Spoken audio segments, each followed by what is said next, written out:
ফিলিস্তিনের অবরুদ্ধ গাজায় প্রায় ৭ মাস ধরে চলা ইসরায়েলের নির্বিচারের হামলার প্রতিবাদে উত্তাল হয়ে উঠেছে যুক্তরাষ্ট্রের বিভিন্ন বিশ্ববিদ্যালয়। বিক্ষোভ দমনে গত এক সপ্তাহে আটক করা হয়েছে ২,০০০-এরও বেশি শিক্ষার্থীকে। এখনও চলছে ধরপাকড়। এর মধ্যেই ক্যালিফোর্নিয়া বিশ্ববিদ্যালয়ের ক্যাম্পাসে ফিলিস্তিন সমর্থকদের ওপর হামলা চালায় ইসরায়েলপন্থীরা। যুক্তরাষ্ট্র জুড়ে এত অভিযান, ধরপাকড় ও দমনপীড়নেও দমছে না ইসরায়েল বিরোধী আন্দোলন, বরং নিপীড়িত ফিলিস্তিনিদের অধিকার রক্ষায় বিক্ষোভের ঢেউ আছড়ে পড়েছে যুক্তরাষ্ট্রের বাইরেও।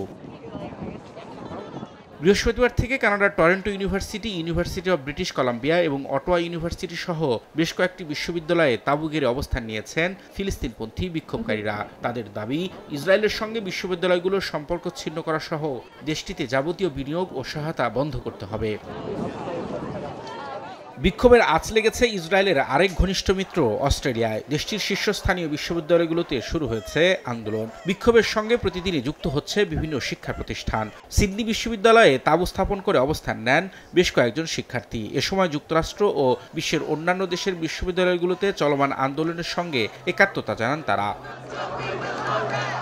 যুক্তরাষ্ট্রের শিক্ষার্থীদের প্রতি সংহতি জানিয়ে বিক্ষোভ হয়েছে জর্ডানেও। গাজায় ইসরায়েলি আগ্রাসন বন্ধ ও যুক্তরাষ্ট্রের আন্দোলনে দমনপীড়নের প্রতিবাদে শনিবার আম্মানের রাজপথে নামেন শত শত শিক্ষার্থী। এছাড়া জাপান, ইতালি, মেক্সিকো, লেবানন সহ বিশ্বের বহু দেশের শিক্ষার্থীরা গাজায় ইসরায়েলি গণহত্যা ও আগ্রাসন বন্ধের দাবি জানান।